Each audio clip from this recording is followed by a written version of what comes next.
오늘 이 본문의 말씀을 통하여 사도신경 10번째 문항에 나의 모든 죄를 사해 주심을 나는 믿습니다라는 제목으로 하나님의 말씀을 전하도록 하겠습니다. 사도신경의 10번째 문항의 내용은 이러합니다. 죄를 사하여 주시는 것과 우리가 죄가 무엇인지 잘 알고 있습니다. 그런데 오늘 그 죄가 바로 무엇인지를 다시 한번 상고하는 시간을 갖도록 하겠습니다. 죄를 이야기할 때 우리는 하말티아라는 단어를 씁니다. 내용즉슨 그 의미가 바로 무엇이냐면 관역을 맞춰야 되는데 관역을 벗어나는 것을 우리는 바로 하말티아, 죄라고 말한다는 사실입니다. 그러면 관역은 과연 무엇을 말하는 것일까? 하나님의 법이요, 하나님의 말씀에 순종하는 것이 바로 관역에 명중하는 것이다 라고 우리는 설명할 수 있습니다. 그러므로 순종하는 것이며 하나님의 말씀을 따르는 것이며 하나님의 법을 지키는 것이 바로 마땅한데도 불구하고 그것을 어기고 관역을 벗어나 버리는 그러한 삶이 바로 죄인된 삶이다라는 사실입니다. 그러므로 죄에 대한 정의는 하나님의 법을 어기는 것입니다. 그리고 또한 하나님을 저버리는 일이죠. 그러면 하나님과의 관계가 깨어져 버린 것을 우리는 죄라고 말합니다.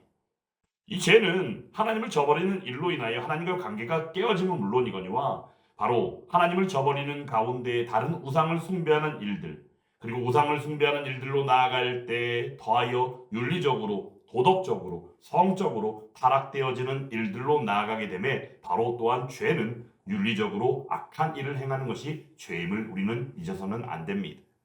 그리고 죄를 이야기할 때 우리는 이 마음에 대해서 이야기하지 않을 수 없습니다.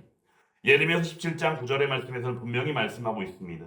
만물보다 심히 거짓되고 심히 부패한 것이 바로 뭐다? 마음이다라고 말합니다.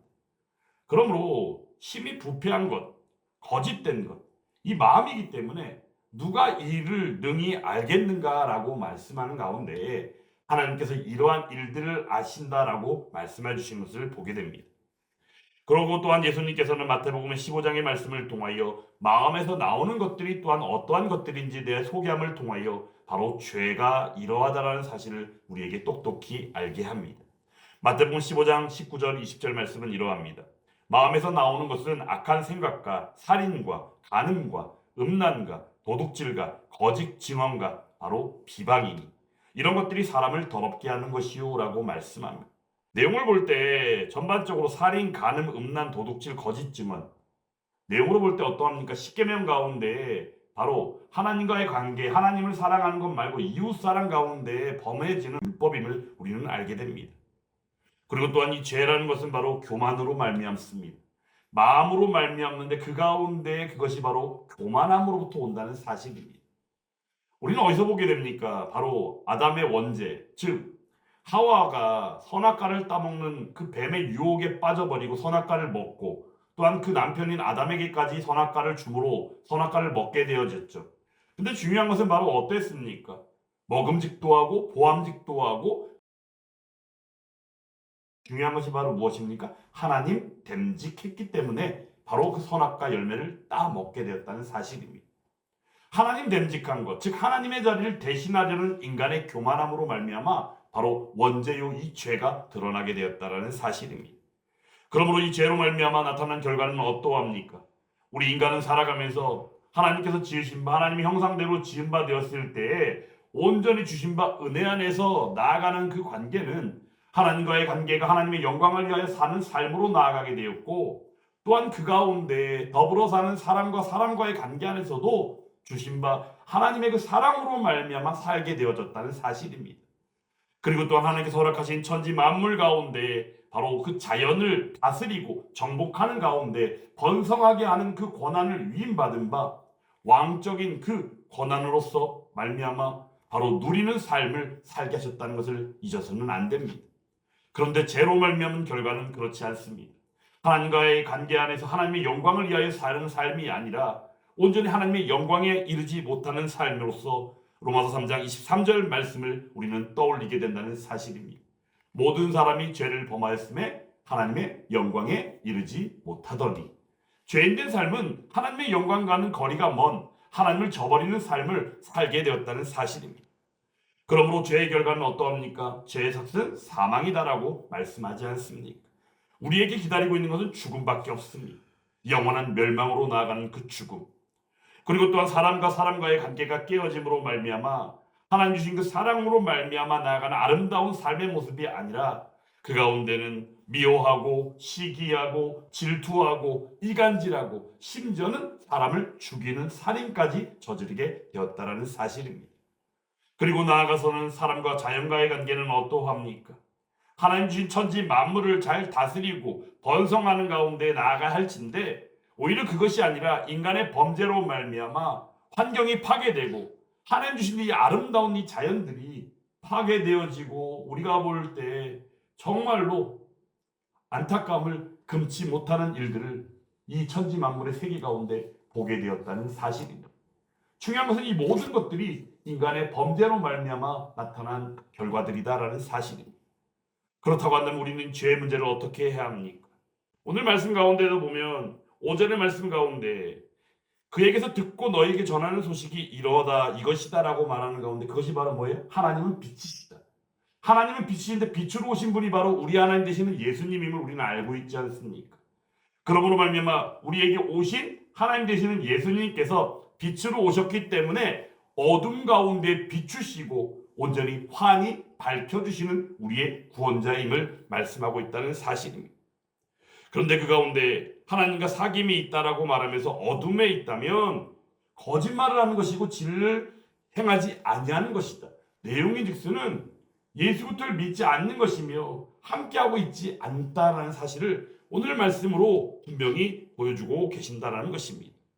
그러므로 7절 말씀을 통하여 우리에게 예수 그리스도 우리의 구원자 되시는 바로 예수 그리스도와 함께하는 그 삶을 통하여 누리는 우리에게 주시는 그 은혜요 유익이 무엇인지를 7절 말씀을 통하여 우리에게 알게 하십니다. 7절 말씀 같이 한번 읽어보겠습니다. 그가 빛 가운데 계신 것 같이 우리도 빛 가운데 행하면 우리가 서로 사귐이 있고 그 아들 예수의 피가 우리를 모든 죄에서 깨끗하게 하실 것이요. 아멘. 그가 빛 가운데 계신 것 같이 당연히 우리에게 빛으로 오신 예수님이요 우리 하나님이시니까 빛 가운데 계시죠.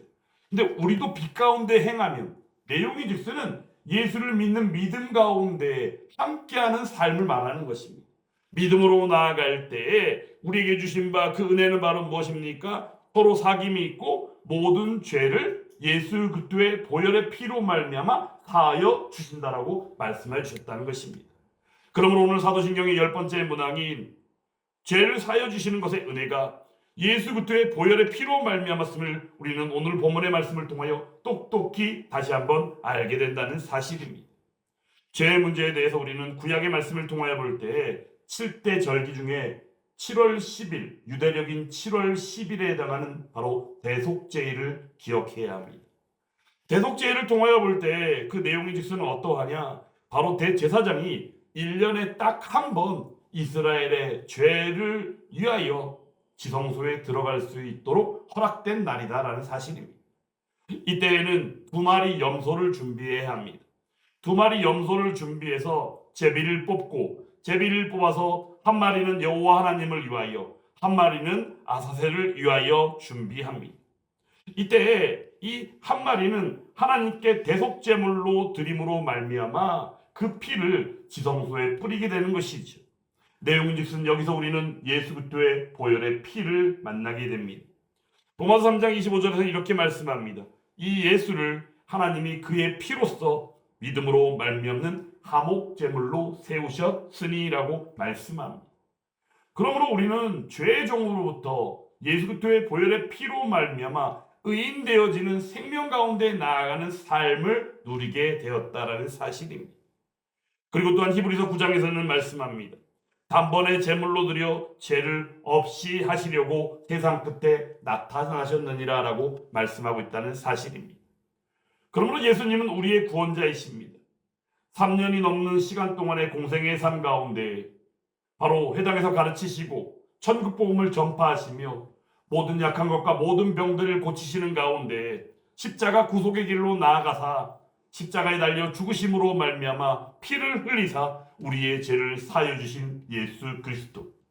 그러면 2마리 중에 지성소에 뿌려지는 피에 바로 그 한 마리 염소가 보여지는 바 예수 그리스도의 보혈의 피를 우리에게 말씀하고 있다는 사실입니다. 그리고 두 번째로 한 마리는 바로 남아있는 한 마리는 아사셀을 위하여 드리게 됩니다. 그래서 우리는 이 염소를 아사셀 염소라고 말합니다. 이 아사셀 염소는 대제사장이 이 염소에게 안수합니다. 안수할 때에 이스라엘의 모든 죄를 그 염소에게 어떻게 해요? 전가시킵니다. 바로 우리가 이 전가라는 표현을 좀 알 필요가 있는데 조금 쉽지 않은 표현입니다. 그런데 중요한 것은 우리가 이미 알고 있는 표현이기도 합니다. 전가. 우리가 어떤 일을 했을 때 그 일을 내가 해놓고는 딴 사람이 한 것처럼 말할 때 그것을 전가시킨다라는 표현을 씁니다. 마찬가지로 이스라엘이 지은 죄를 대제사장이 아사셀 염소의 머리 위에 안수함을 통하여 이스라엘의 모든 죄를 아사셀 염소에게 네가 지은 죄로 전가시키는 것입니다. 마찬가지로 예수 그리스도의 보혈의 피도 마찬가지입니다. 우리의 모든 죄를 예수 그리스도의 보혈 가운데 전가시킴으로 말미암아 예수 그리스도의 피로 말미암아 우리의 죄가 사해지는 은혜를 입게 되었다는 사실입니다. 여기서 우리는 이 레위기 16장에 나타난 아사셀 염소에 대한 말씀을 우리는 기억하지 않으면 안 됩니다. 레위기서 16장 10절에서는 이렇게 말씀하고 있습니다. 아사셀을 위하여 제비 뽑은 염소는 단체로 여호와 앞에 두었다가 그것으로 속죄하고 아사셀을 위하여 광야로 보낼지니라 라고 말씀하고 있다는 사실입니다. 아사셀 염소는 결국에 간 곳이 어디예요? 광야로 내보내게 됩니다. 광야로 나아가는 그 과정 가운데는 온갖 조롱과 돌멩이를 던지는 사람들로 인하여 돌멩이로 말미암아 피 터지는 일들도 나타나고 그런 가운데 결국에는 도착한 목적지가 광야이며 광야에서는 아마도 어떤 날짐승의 먹이가 되는 것으로 맞춰지게 된다는 사실입니다. 여기서 아사셀이라는 아사셀, 이 단어가 뜻하는 바 의미는 세 가지를 이야기할 수 있습니다.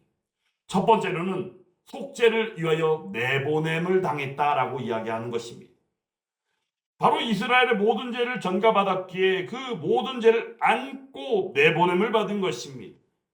여기서 우리는 성문 밖이요 골고다 언덕에서 십자가에 달려 우리의 죄를 위하여 죽으신 예수님을 떠올리지 않을 수 없습니다. 그러므로 아사셀 염소는 골고다 언덕에서 십자가에 달려 죽으신 우리의 예수 그리스도요 우리의 구원자임을 우리는 기억해야 합니다. 그리고 두 번째 의미가 있다면 쫓겨난 악령이라는 뜻을 아사셀이라는 이 단어가 가지고 있다는 것입니다.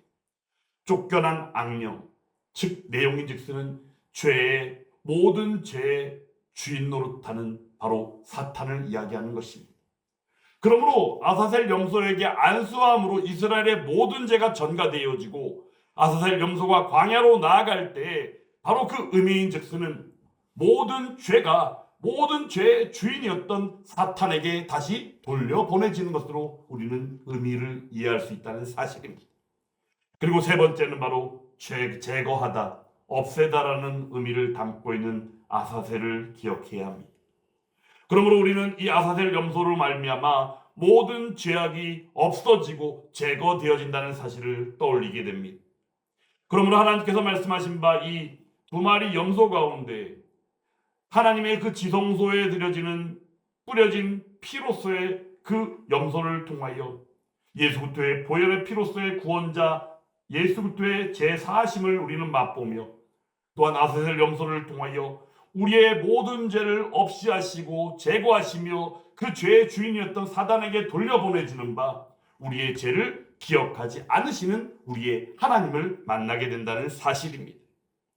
그러므로 이사야서 43장에서는 이렇게 말씀합니다. 나는 나를 위하여 내 허물을 도말하는 자니 내 죄를 기억하지 아니하리라 라고 말씀하십니다. 그리고 또한 중요한 것이 미가서에서는 7장 19절에서 이렇게 말씀합니다. 다시 우리를 긍휼히 여기셔서 우리의 죄악을 발로 밟으시고 우리의 모든 죄를 어디에 던지시리라? 깊은 바다에 던지시리다 라고 말씀합니다. 그러므로 다시는 우리의 죄를 기억하지 아니하신다라고 약속하시는 우리의 하나님을 만나게 된다는 사실입니다. 이처럼 우리의 죄에 대하여 우리의 구원자 되시는 예수 그리스도를 우리 하나님으로 보내주시고 그 가운데 우리의 죄를 사하여 주시는 예수 그리스도의 은혜로 말미암아 나아가는 바 우리는 제사함 받은 그 삶을 살아가는 그리스도인이 다 된 줄 믿습니다. 그러므로 우리는 어떠한 삶을 살아야 합니까? 두 가지를 말씀드리겠습니다. 첫 번째는 제사함의 은혜를 입었기에 우리는 하나님 앞에 감사하는 삶을 살아야 합니다. 로마서 6장을 통해 사도 바울은 이렇게 말씀합니다. 하나님께 감사하리로다. 너희가 본래 죄의 종이더니 너희에게 전하여 준 바 교훈의 본을 마음으로 순종하여 죄로부터 해방되어 의에게 종이 되었느니라 라고 말씀합니다. 그러므로 죄의 종으로부터 의의 종으로 온전히 예수 그리스도의 그 구원의 은혜를 받은 바 된 그리스도인이라면 마땅히 감사하는 삶이 우리에게 요구되어지는 삶을 우리는 기억해야 합니다. 지난 주일 가운데도 말씀을 전할 때 감사는 무엇이었습니까? 바로 우리가 살아가는 삶의 시작입니다. 삶의 시작 가운데 그 감사를 얘기할 때 또한 감사하는 삶의 시작이 바로 무엇이었습니까? 아멘이었다는 사실입니다. 그러므로 사랑하는 여러분, 이 시간 이 말씀을 받을 때 아멘으로 화답할 때 온전히 감사가 넘치는 그 삶으로 나아가게 되며 하나님께 영광을 돌리는 온전한 그리스도인의 삶이 다 될 수 있기를 주님의 이름으로 축원합니다. 그리고 두 번째가 있다면 바로 용서하는 삶을 살아야 합니다. 왜냐하면 우리의 죄를 사해 주신 우리의 하나님이시기에 우리도 용서를 받았기에 우리 또한 나아가 바로 이웃사랑의 삶으로서 용서하는 삶을 살아야 한다는 사실입니다. 마태복음 18장에는 가보면은 베드로가 나와 예수님께 질문합니다. 형제가 내게 죄를 범하면 몇 번이나 용서해 줘야 합니까? 7번까지 해야 됩니까? 라고 질문할 때 예수님께서 무엇이라 말씀합니까? 7번뿐 아니라 7번을 70번까지라도 용서해야 된다라고 말씀하시는 것을 보게 됩니다. 그때 바로 천국에 회개를 하는 그 어떤 임금을 예를 들면서 그 가운데 10,000달란트를 빚진 자를 탕감하여 주었더니 바로 그가 나아가 100데나리온을 빚진 어떤 친구 하나를 옥죄면서 감옥에 가둬버리는 일이 나타납니다. 이때 이 소식을 들은 바로 임금이 어떻게 합니까? 10,000달란트를 탕감하여 준 그 못된 사람을 잡아다가 옥에 가두는 것을 보게 됩니다. 그리고는 말씀해 주십니다. 마태복음 18장 35절 말씀에서 너희가 각각 중심으로 형제를 용서하지 아니하면 내 천부께서도 너희에게 이와 같이 하시리라라고 말씀하셨다는 사실입니다. 사랑하는 여러분, 그러므로 주님의 사랑은 용서하는 삶으로 우리를 살게 하시는 줄 믿습니다. 우리를 사하여 주시고 우리를 사하여 주신 바 은혜를 통하여 살아가는 은혜 위의 삶을 살아가는 우리들은 마땅히 용서가 전제된 가운데 살아가는 삶이 우리의 삶이 되어야 하는 줄 믿습니다.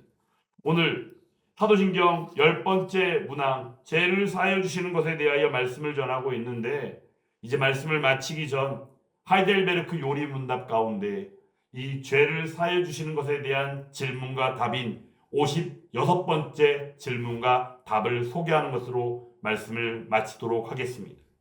하이델베르크 요리 문답에서 56번째 질문에서는 이렇게 질문합니다. 죄를 사하여 주심에 대하여 당신은 무엇을 믿습니까? 라고 질문하였더니 답으로 이야기를 하는데 몇 가지를 소개하고 있습니다. 하나님께서 그리스도의 속죄로 말미암아 더 이상 나의 죄를 기억하지 않으십니다. 그리고 두 번째, 평생에 내가 반드시 싸워야 할 나의 부패성에 대해서도 말씀하시지 않습니다. 그리고 세 번째, 그리스도의 의로우심을 나에게 입혀 주셨습니다. 네 번째, 그러므로 하나님의 심판 앞에서 결코 심판당하지 않습니다. 라고 말씀하고 있다는 사실입니다. 바로 이처럼 죄를 사해 주시는 은혜가 예수 그리스도로 말미암은 은혜로 베풀어졌음을 믿으며 나아갈 때 사도신경의 이 신앙의 고백이 교회의 공적인 신앙의 고백인 물론이거니와 우리들 개개인의 믿음의 고백으로서 온전히 선포되고 그 삶을 살아가는 저와 여러분들이 다 되시기를 주님의 이름으로 축원합니다. 그런 가운데 오늘 말씀으로 주신 말씀으로 다시 돌아와서 볼 때에 우리가 우리 죄를 자백하면 그는 미쁘시고 의로우사 우리 죄를 사하시며 우리를 모든 불의에서 깨끗하게 하실 것이라고 말씀합니다. 우리가 우리 죄를 자백하는 것, 마땅히 예수 그리스도로 말미암아 우리의 죄가 사해졌고 그 죄 사함은 바로 무엇으로 나타나느냐? 과거에 지은 죄, 현재에 지은 죄, 미래에 지을 죄까지 그러므로 오늘 말씀의 7절 말씀 가운데 있는 그 아들 예수의 피가 우리를 모든 죄에서 깨끗하게 하실 것이요에 해당하는 바 삼시제 가운데 일어나는 우리의 모든 죄를 예수 그리스도의 보혈로 말미암아 사해 주셨다는 사실입니다. 여기서 우리가 의문이 생기죠. 앞으로 지을 죄까지 예수님의 피로 우리를 사해 주셨다. 근데 중요한 것이 바로 무엇이냐? 바로 그 이후의 말씀, 오늘 9절 말씀 있죠. 우리 죄를 자백하면, 자백한다는 게 바로 뭐예요? 회개하는 것입니다. 그러므로 구원받은 백성의 삶 가운데 주신 바 은혜가 성령 하나님의 은혜로 주어진 바 우리의 부패성, 죄의 유혹에 빠져버릴 수밖에 없는 그러한 일들 가운데 그 유혹을 이기게 하시는 성령 하나님의 은혜, 그리고 그 유혹을 이기지 못하여 죄를 범하였을 때조차도 우리가 그 죄를 자백하고 회개할 때 하나님께서는 우리의 죄를 용서하여 주신다는 사실입니다. 이 얼마나 놀라운 하나님의 은혜입니까? 근데 이 일에 대해서 믿지 않는 사람들은 조롱합니다. 왜냐하면 믿는 사람들이 요즘에 보면 믿지 않는 사람들보다 더 형편없는 삶을 사는 것처럼 보이는 일이 있기 때문입니다. 이게 바로 요즘 시대 우리들의 모습입니다. 믿음은 그저 입으로만, 말로만, 삶은 따로 이중적인 삶의 모습인 것이죠.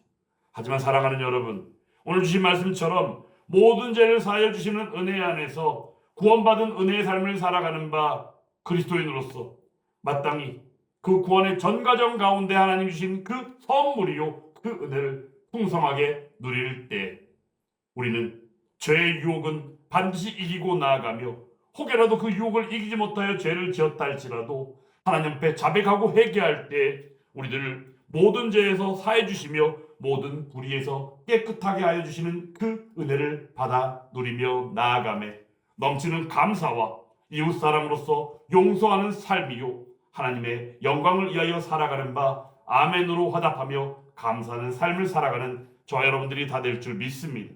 이 삶을 살아가는 저와 여러분들이 다 될 수 있기를 주님의 이름으로 축원합니다.